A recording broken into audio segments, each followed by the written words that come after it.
Okay. A Missouri man is shot in the head on a deserted country road. Is it murder? The only clue, a shredded bullet. Identifying the gun that fired it will be nearly impossible.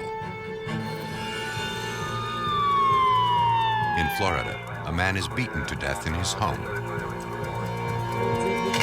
Police uncover fingerprints and rumors of an exotic weapon. That's what it looks like. For law enforcement, the toughest opponent is often an assassin with no clear ties to the victim.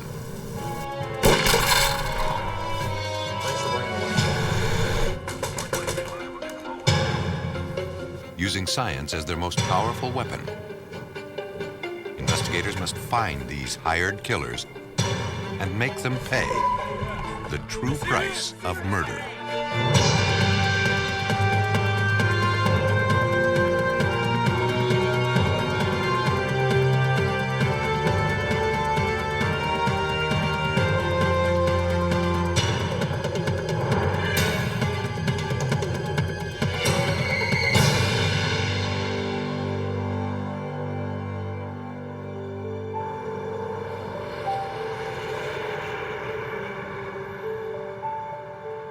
In this episode, some of the names have been changed. Hillsboro, Missouri is a small town located a few miles west of the Mississippi River. On November 21st, 2000, on a stretch of commercial property owned by a chemical manufacturing plant just outside Hillsboro, a security guard spotted a vehicle sitting in a field. He discovered a man in the driver's seat, slumped over the steering wheel. The man was unresponsive. He was bleeding from a wound in the back of his head.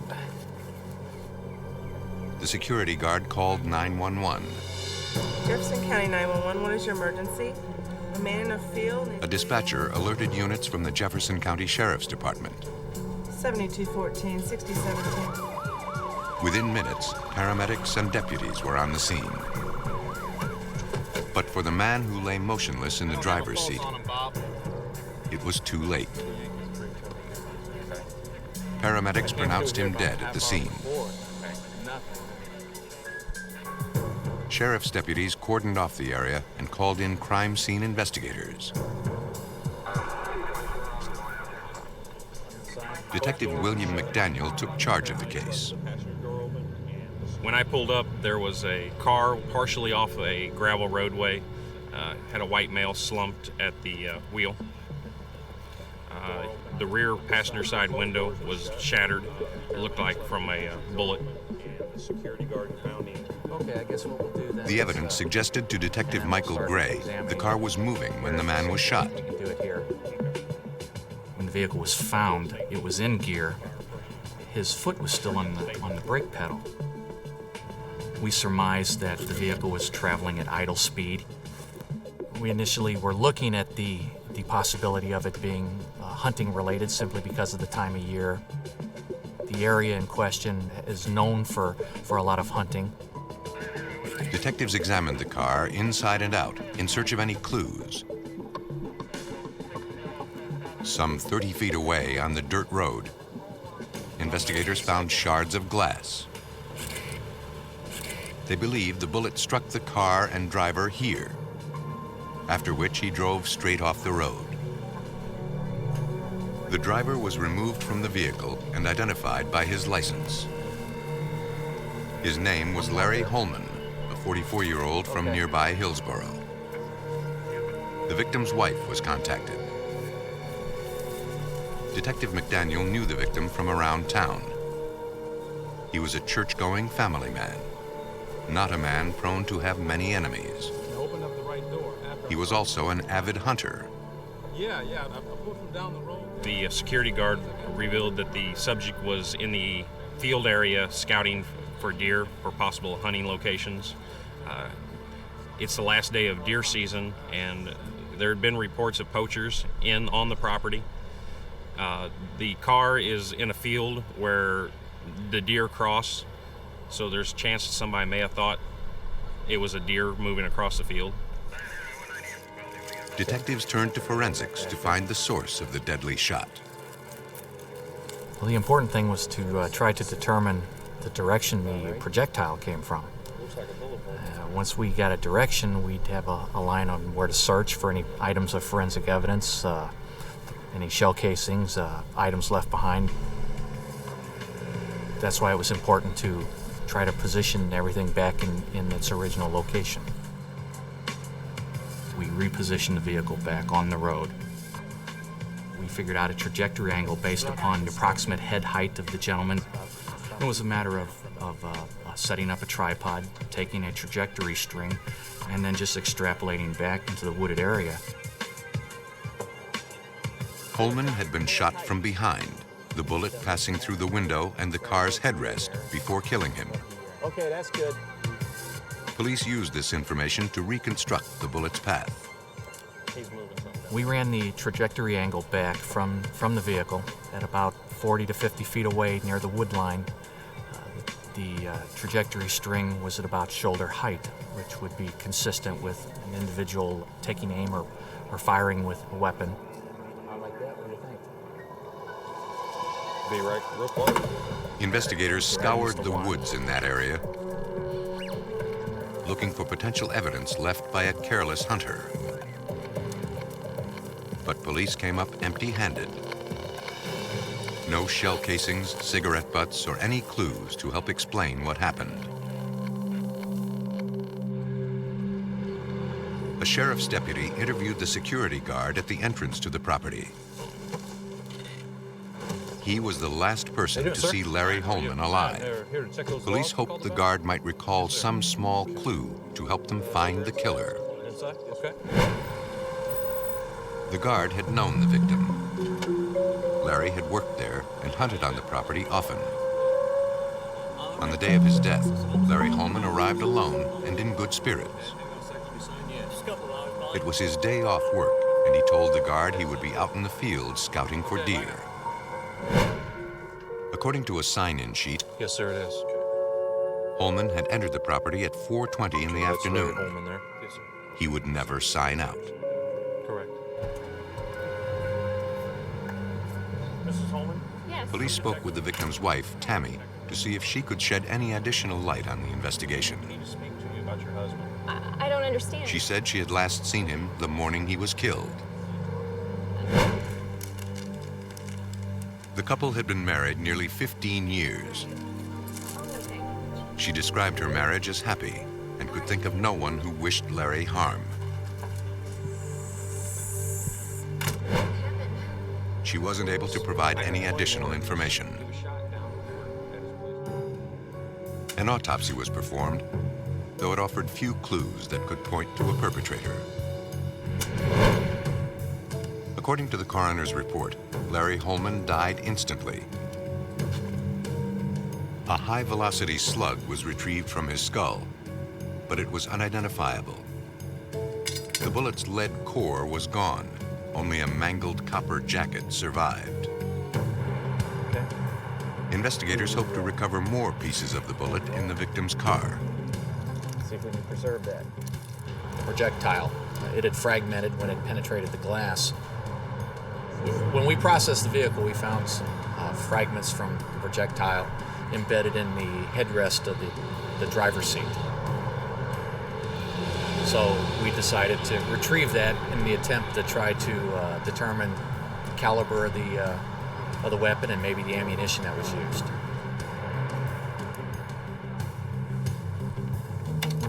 At the Missouri State Highway Patrol Crime Lab, forensics expert Todd Garrison was charged with putting the bullet back together again. First, it hit a window of an automobile. Secondary impact was the headrest of the automobile. The third impact was the victim's head. Each one of those impacts contributing a little bit more to its damage and distortion. Garrison analyzed the size and weight of the pieces. One of the copper fragments out of the headrest had rifling engraving on it that was similar to the rifling engraving that was observed on the bullet out of the victim's head. He determined that he was looking at pieces of a .243 caliber bullet. Generally, the .243 Winchester caliber is associated with a hunting type rifle, as for deer, large game. At the Jefferson County Sheriff's Department, detectives formed a task force. If this was a hunting accident, it would be nearly impossible to solve. You guys watch. Thousands of hunters passed through the area. It's basic 30-40 feet out. Detective Gray laid out what little they did know. Okay, so you're saying about You have an individual who's what we term low risk. The guy's a family man. The guy had no known enemies. Did not live a lifestyle that would be conducive to violence. Investigators, however, were not yet willing to declare the case an I think accident. I'm going to take the four names I got. The wood line, Something didn't seem right. glass, which we are. Accidental shots usually end up somewhere else on the body. Headshots are usually an aimed shot. When you start thinking about the laws of probability, we have a moving target, small rear window. The thickness of the woods, it did not look like an accident. I think we need to go out and maybe talk to some residents. Police officially labeled the death suspicious, but they had no leads to point them to the killer. Go back out to the woods. It seemed the investigators had come to the end of their trail of evidence. Weeks turned into months, and no new clues surfaced. Police issued press releases throughout the small community, asking the public for help. By January, little headway had been made on the case. Then, police got a break from an unlikely source. Hi, Detective. Okay. Tammy Holman, the victim's widow, told investigators about a series of unsettling letters she had been receiving. Yes, I did. It's weird. After her husband was shot, a man named Carter Davis began writing her love letters. You know, it's just kind of fishy. Tammy said she had rebuffed him, but he would not leave her alone. She turned his letters over to police. I love you and won't let you go, read one. We're soulmates, read another. The detective's interview with Holman's widow left them with some questions. Wouldn't say who he was. No, he wouldn't say who he was. They knew that a man named Alan Tripp had moved in with her shortly after her husband was killed. Mrs. Holman started to look suspicious to us. Her actions didn't really correspond with a grieving widow. It began to expand our investigation. Detectives ran Tammy's name through the system. Her record was clean. But they also knew her name did appear on another significant document. Larry Holman's insurance policy offered a payout of $125,000. He had an additional policy of $2 million if he died in a hunting accident. The beneficiary was his wife. For detectives, what started as a simple accident was now looking like it might be cold-blooded murder. In November 2000, Missouri deer hunter Larry Holman was found dead in a field. He'd been shot in the head with a .243 caliber bullet fired from a hunting rifle. At first, it appeared as if it was an accident, but police were beginning to have their doubts. They weren't the only ones. In January 2001, the victim's brother, Randy Holman, turned in a .243 Winchester bolt-action rifle. He knew the police were looking for that type of weapon and suspected Larry's death was no accident. Randy feared the killer was someone his brother knew who may have used this gun to murder him. If you want to have a seat right there. Jefferson County Detective William McDaniel. We interviewed Randy Holman, brother of Larry Holman. He actually brought in a deer rifle of Larry's, and he wanted us to do a comparison of the deer rifle to the ballistic round, what was found at the crime scene. At the time of the murder, the gun had been stored at the home of Larry and Tammy Holman. I ended up getting it from Tammy. Randy had good reason to suspect his brother was murdered. Yeah, you said you had He told police his brother Larry had been shot at before. We were at my parents' place. Days before his death, Larry had gone hunting deep in the Missouri woods. Randy stated that he and Larry had a conversation later in the night after hunting. Larry stated that he had a close call. And Randy asked, well, what do you mean by a close call? And he goes, well, I had a bullet whiz by my head. Because there was so much gun activity up in the northern part of Missouri during deer season. And they kind of joked about it. But now he knew it was no joke and wondered if Larry had been shot with his own gun. Heavily hunted. I didn't think much about it. He just wished that that gun would be ruled out so that way he knew the gun had no involvement into his brother's death. Alan, thanks for coming by. Investigators sent the gun to ballistics and began interviewing suspects. First on their list was Alan Tripp, the widow's new love interest. You know what we want to talk to you about? Tripp had grown up with Tammy Holman and came to her side shortly after Larry's death. Oh, I've known her since grade school. We went to grade school together. Within the last couple months, Alan Tripp had moved in with Mrs. Holman and actually gave her an engagement ring. No. His actions raised some red flags with us. He stated he had no knowledge of the incident, that he had spoke to Mrs. Holman several times about the so-called accident, and she stated that there was nothing there. Calling her all the time. Investigators also sought out a local man named Carter Davis. Yeah, he's right over there clearing that table. Tammy said Davis had become infatuated with her, showering her with flowers and love letters. I need to ask you some questions about it. Letters that concerned Tammy Holman. Like Tripp, he insisted he had nothing to do with the crime. Tammy and I are friends. At one time, Carter Davis actually put a note on Alan Tripp's car which said, "Did you kill him?" She's always said And he just believed that Alan Tripp had something to do with his death. But other than that, she's never said much. Police had also gotten a very interesting lead. They learned that Tripp and Davis were not the only men close to Tammy Holman. We received an anonymous phone call. It was a male subject. The caller suggested they check out the alibi of a third man. It was a male caller? The tipster said Charles Miller had a gun similar to the one police were looking for. McDaniel checked Miller's record for any previous arrests. Miller had a record. He had been arrested for check fraud.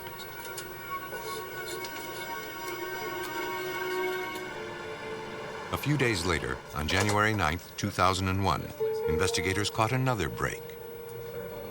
Okay, thank you. Have a seat. Nice to meet you. A woman gave police new information on the case. Some information I don't know if you can use. She told Detective McDaniel that she lived near the field where Holman was shot. For several days leading up to the crime, she observed a suspicious-looking man with a gun walking near the crime scene. McDaniel showed the woman a lineup. She identified Charles Miller without hesitation. Yeah, right there, I'm sure.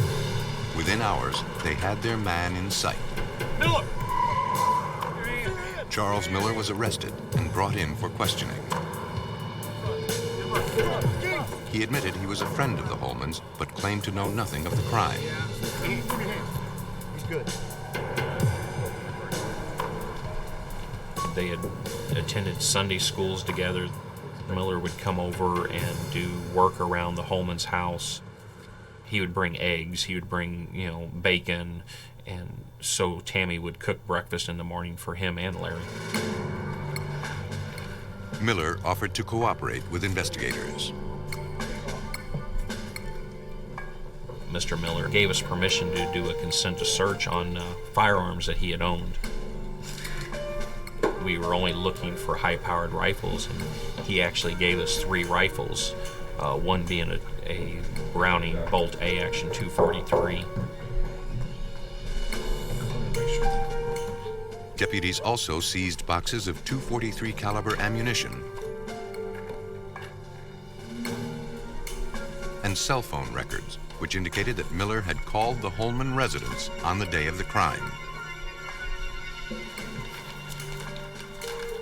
Once the gun was seized from Charlie Miller during the consent to search, it was delivered to the Missouri State Highway Patrol Crime Lab in Jeff City for a ballistic match. Criminalist Todd Garrison examined Miller's rifle, as well as Larry Holman's gun brought in by his brother Randy. I test fired both of the rifles in question. From those, I obtained bullets, which I could do microscopic comparisons between. I eliminated the .243 Winchester caliber Savage rifle. The rifle taken from the victim's home was not involved. That left Charles Miller's gun. There were key similarities, but damage to the bullet recovered from the body prevented a 100% match. I did observe the rifling engraving and also isolated agreements of some individual characteristics. Not enough to say, yes, this firearm did fire this bullet, but enough that it was consistent with that particular firearm. The forensics seemed to point squarely at Charles Miller. He was now their prime suspect. Miller, already in custody, was interrogated by Detective McDaniel. Is there something that we need to talk He was about? not a very emotional person. He asked us questions if this was about his gun. We explained to him, yes, it was about his gun we seized. And he bowed his head and he looked back up and he said, I killed him. I killed him. It took us all for a shock. And we find out later, Mr. Miller was a very church-going person, and I believe this was eating him up inside. You know what kind of Police now had a confession, but what Miller was about to tell them would blow the case wide open. Who owns a .243? In Jefferson County, Missouri, an accident investigation had uncovered a homicide. Police had a suspect in custody, Charles Miller, Charlie, you know why we're here? and when presented with the forensic evidence, he confessed. About the rifle. But the confession was only the beginning. You might be able to help me with. Charles Miller got, I guess, infatuated with Mrs. Holman. He stated to us that he always thought she was a very well-kept woman. He and Mrs. Holman began a relationship without Mr. Holman's knowledge. Miller told police he and Tammy were close, and her husband was becoming concerned. I thought Tammy knew that you killed He went on to say Tammy asked him to kill Larry. Tammy's the one who made She wanted it done during hunting season to make it appear as if it was an accident. Miller believed that with Larry dead, he and Tammy would be free to live the life he dreamed of. Tammy while I still had the gun. Miller had tried once and missed. November 21st was his last chance, the final day of hunting season. Mr. Miller got down to the property about 2 o'clock and actually watched Mr. Holman drive into the field. Miller was up the road a ways and positioned against a tree. And as Mr. Holman started to leave the property, he took the shot.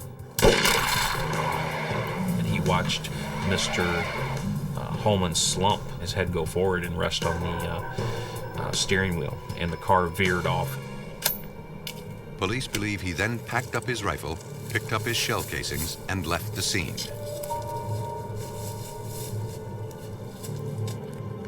It was then that he made the call to Tammy Holman. Can you hear me? He told her to set one less place at the dinner table.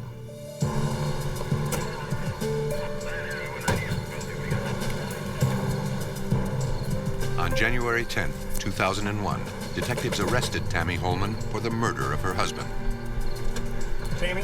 What? Charlie Miller was basically double-crossed by Mrs. Holman. He thought he was going to get to live the life that Larry Holman lived, and instead she pulls Alan Tripp in, who is now taking over Larry's position in the family.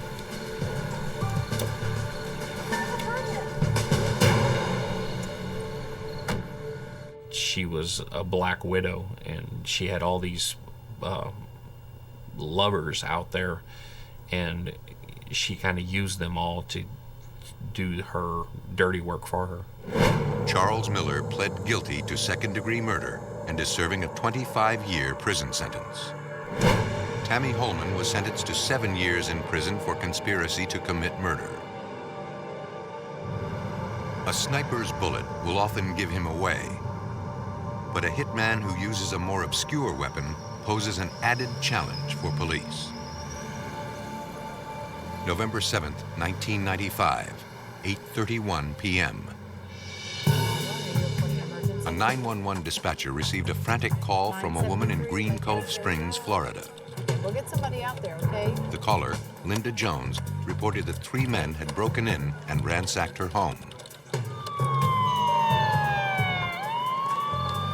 Jones said that she had been tied up, her husband severely beaten. Deputies from the Clay County Sheriff's Department rushed to the address. On the lookout for 3 intruders, they approached the home with caution. I'm so glad you guys are here. I don't think I know what your husband. I just need for you to wait for me. Tell me what's going on. A deputy secured the living room. The assailants appeared to have fled. Linda's husband, Jack Jones, lay on the floor in a puddle of blood, his hands and feet bound with duct tape. He was not breathing. The deputy began CPR. Distraught and inconsolable, his wife could offer few lucid details. Paramedics rushed onto the scene. As deputies tried to gain a description of the attackers, they did not have much to go on. Linda said the men wore ski masks. The rest was a blur. Lieutenant Tom Waugh was assigned the case. We were told that 3 masked assailants entered the residence. They had some kind of a club or bat with them, and they had tied her up, tied up her husband, and literally beat him with this weapon. And then they went through the residence and stole various items, such as money and jewelry. Paramedics examined Linda Jones. Her injuries seemed minor. She complained of tingling and pain in her left arm and was taken to a local hospital for treatment. Her husband was not as fortunate. Jack Jones was dead. The crime scene itself was very violent. We noticed right off the bat a lot of blood. There was blood on the floor because there was blood spatter on the wall, and it appears that he was drugged into an adjacent room. And on the wall, as he rounded the corner, it looked as if he had his hands on the door corner trying to hold himself back. And then once he was in the other room, that is where he was literally beaten to death. Pieces of duct tape were scattered throughout the house, along with a partially used roll. Officials believed it had likely been used on the wife. She too had been tied up, she told deputies, but tore herself free before calling police. The reason for the break-in appeared less clear the more detectives looked around.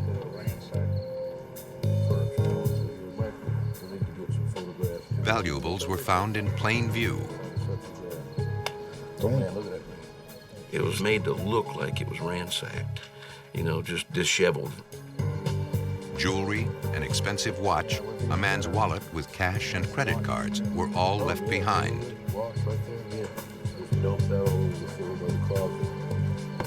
Those are the things that you can turn the fastest. They would have been gone. And why would you leave money? Why would you leave jewelry? Didn't seem right. At the hospital, deputies took a statement from Linda Jones Jack and I were sitting in the living room. and fingerprints to help eliminate those found at the house. Right shoulder. She claimed her wrists were tied and her mouth sealed shut with duct tape. But something about her story didn't sit right with detectives. They threw me against the fire. You would have some signs of that.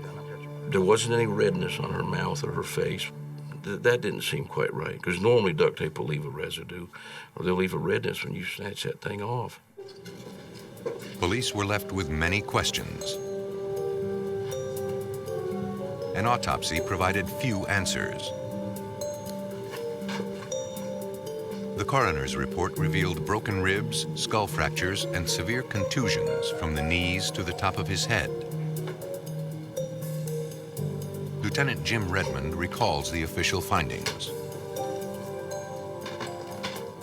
The injuries to Jack Jones were as a result of blunt force trauma.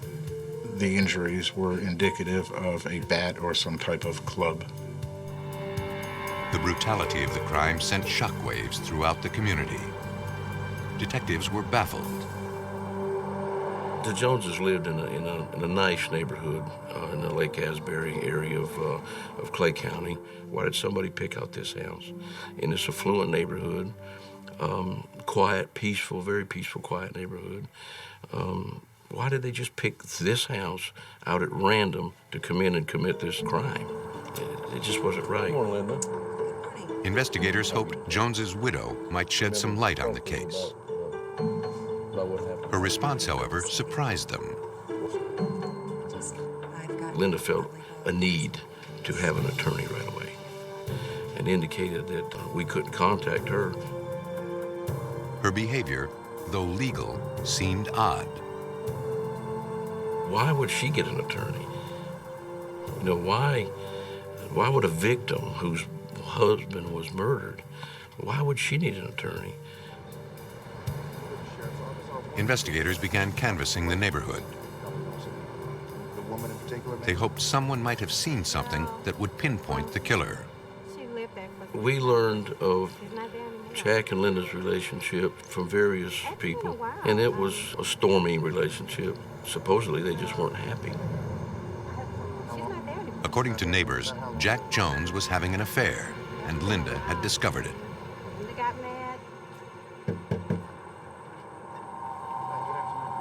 One neighbor noticed a suspicious vehicle parked outside the Joneses' residence at the time of the murder. It was a maroon van, and it had dark tinted windows. And it left the scene, high rate of speed, no lights on. In nearby Jacksonville, police tracked down Samantha Thomas, the girlfriend of Jack Jones. The two had been romantically involved for several months. The young woman claimed that Jack was planning to divorce his wife. But Linda had threatened suicide. The girlfriend also told police of another incident 1 week before the murder.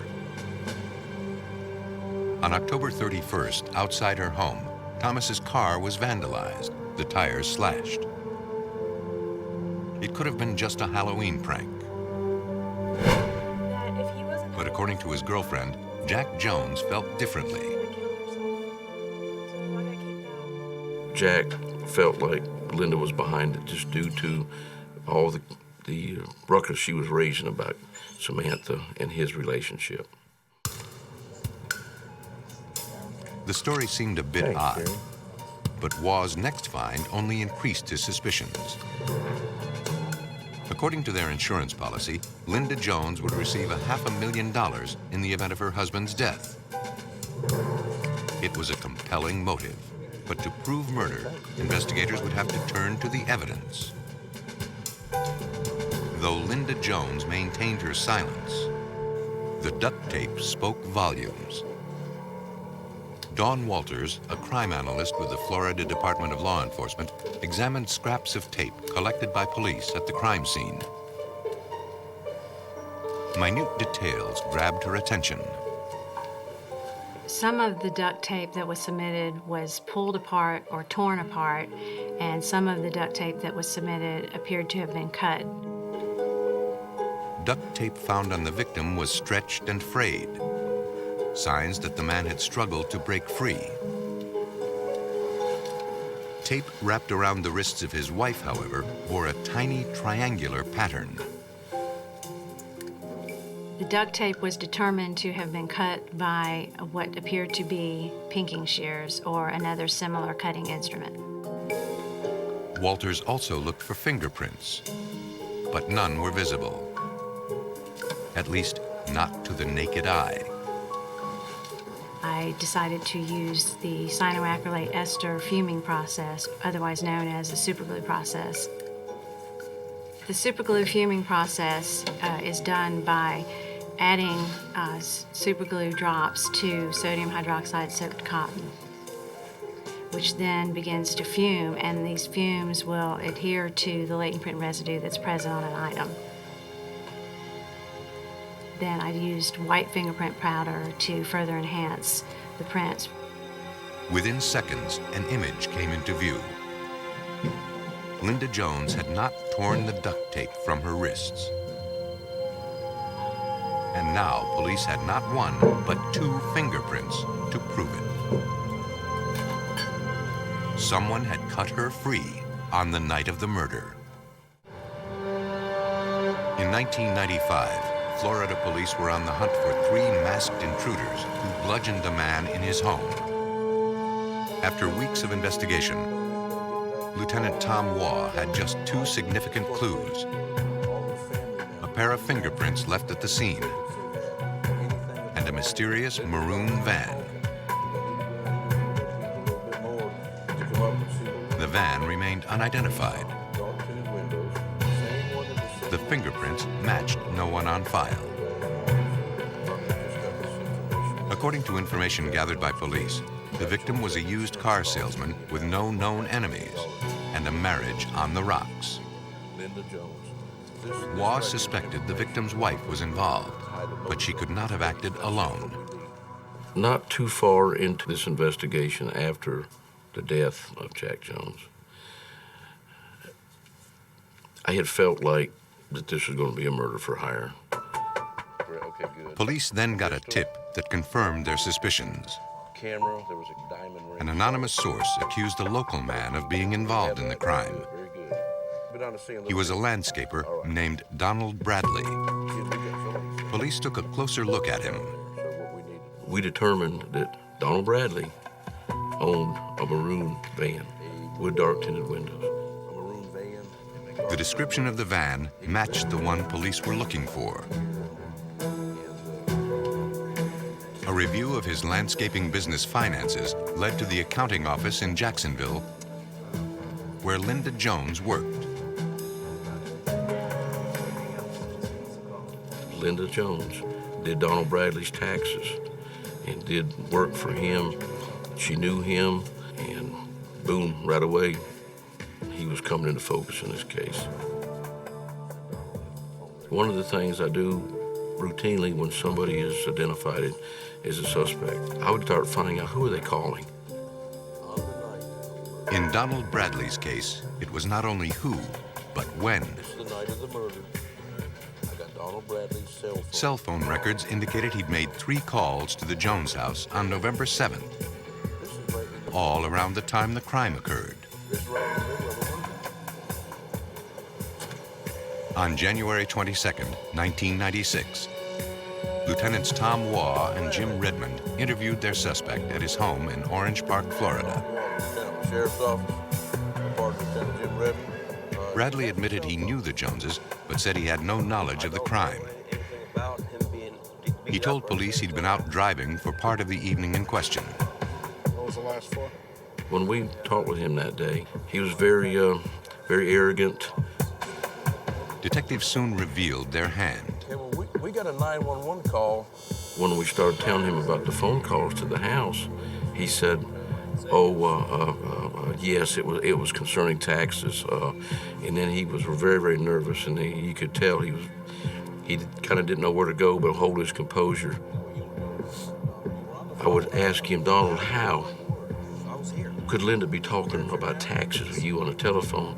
Well, she's duct taped, and her husband's being beat to death, and some guy's sitting on her in the living room of their house. I mean, how could this happen? And he couldn't answer that. For Lieutenant Redmond, Donald Bradley's story was unbelievable. We felt pretty confident at that point that he was somehow involved with the murder of Jack Jones. All the detectives had was a hunch. To make an arrest, they needed evidence. They got a search warrant to seize Bradley's van. Blood, hair, carpet fibers. Investigators searched for anything that might link Donald Bradley to the killing of Jack Jones. But the van was spotless. It had been scrubbed clean. Detectives caught a break several weeks later when Bradley was arrested on an unrelated charge. They interrogated the suspect, who changed his story slightly. He admitted Linda Jones had approached him to kill her husband. But he claimed he had refused. Bradley made up a story about Linda having murdered Jack Jones and used this African war club to do it with. His story seemed implausible. But with his fingerprints now in the system, they could finally compare his prints to those found on the duct tape. For investigators, it was one step forward, 2 steps back. Bradley's prints did not match, which meant at least one more accomplice was still on the loose. In 1995, Florida officials believed that Linda Jones had hired a local landscaper named Donald Bradley to kill her husband. But an unidentified fingerprint indicated that at least one other man had taken part in the crime. In September 1996, Jeremy Harrison, a longtime employee of Bradley's landscaping business, had been picked up on an unrelated charge. Police wanted to talk with him about the Jones murder. Prosecutor Timothy Collins. Mrs. Jones' initial report at the time of the homicide was that 3 individuals were involved. I think what you generally find in these kind of cases is that in every lie there's a thread of truth. So in looking at the crime scene, it was pretty clear that more than one person was involved. Man, a long time. That's all I tell you. It was then a matter of trying to determine who and how many other people were with him. All right, 15 years. Would you stand up for me? So the critical decision then was to find that fingerprint, who it belonged to.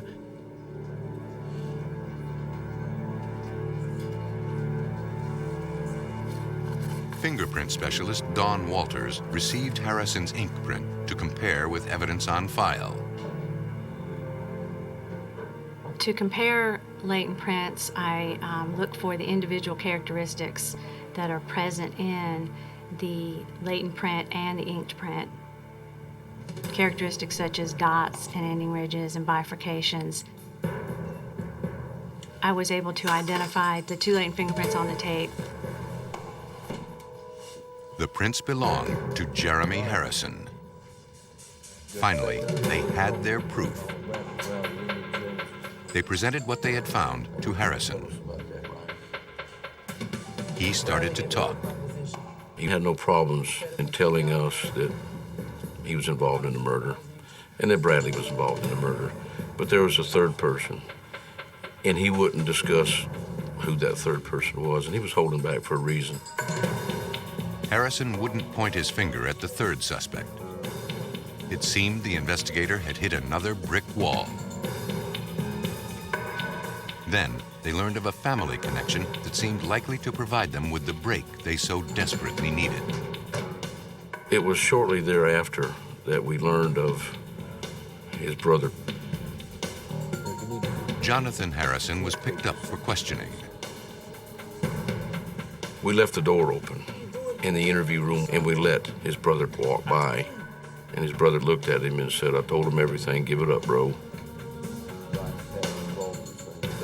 After eluding suspicion for nearly a year, both Jeremy and Jonathan Harrison confessed. According to the Harrison brothers, the weapon used on the night of the crime was an ancient Zulu warrior stick. Yeah. The artifact had been stolen from a local man who hunted big game in Africa. The hunter provided a full description of the club, but it was never recovered by police. On September 14, 1996, law enforcement officials arrested Donald Bradley and charged him with murder and conspiracy to commit murder in the first degree.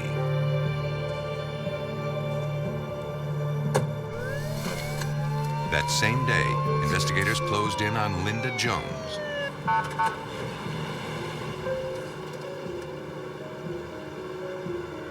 A woman betrayed by an unfaithful spouse and her own unrestrained brutality. Linda Jones wanted her husband back.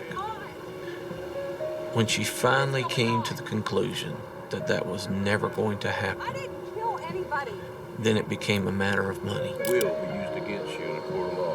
You have the right to have an attorney present. And I guess in her own mind, she felt like she was not going to get the kind of money she desired from a divorce.